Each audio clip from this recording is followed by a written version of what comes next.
This is going to be one of my first videos on the channel, and since I'm going to do that, I figured I may as well show you the first electric guitar that I ever got. I was I think maybe 12 years old back in the 70s. I paid very little for this, and I'm going to take you over there. We're going to look at the case and open it up, and you can see what it is. All right, first the case. WPLJ, WDHA, these were New Jersey stickers.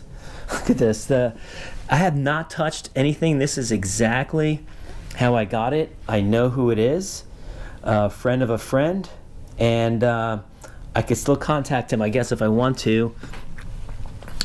Here we go. It's bass guitar made by a company called Panoramic.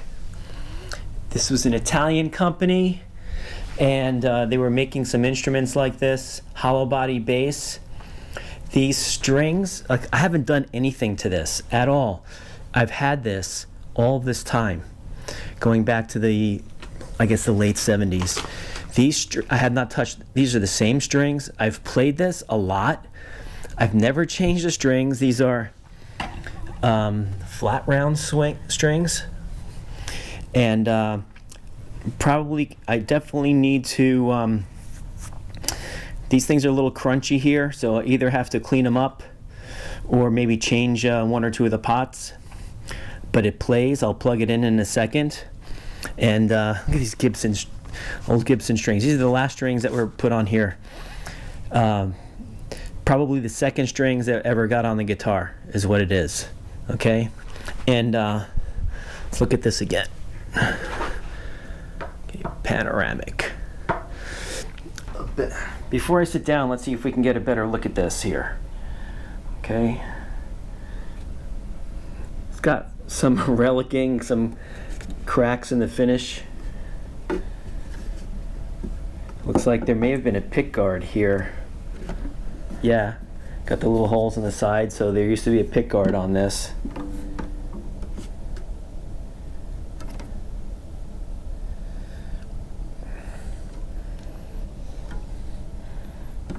Okay, I had to put my switch on. So this is not a bass amp, but you can just hear it.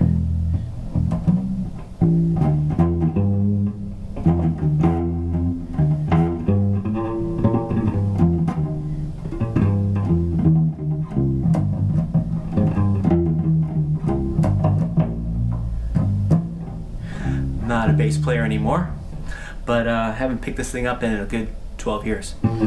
But it still sounds okay. Not bad for such an old guitar. And I know, like I said, if you clean up the electronics a little bit, change the strings, you're right back into business. Look at this. How about that?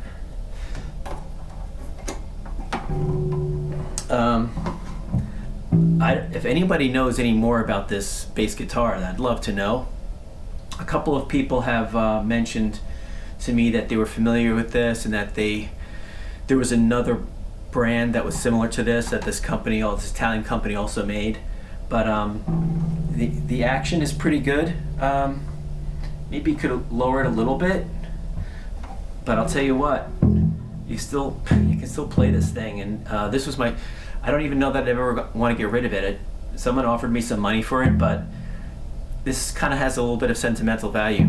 So this is the first one, and in my next video this is the only bass guitar you're gonna see that I'm playing here, at least that I know of right now. That could change, but the next guitar you're gonna see in the next video will be my first 6-string electric.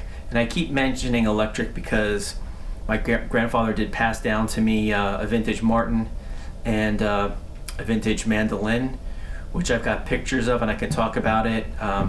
You may see a couple of those videos sitting on the channel right now of when I was looking to sell them, but I'll talk about those. But those are the only acoustics that I've owned, and so like I said, the next one will be my first 6-string electric that I really learned how to play guitar on. And the reason why I went to 6-string was I found myself overplaying the bass. I was starting to play the lead guitar parts.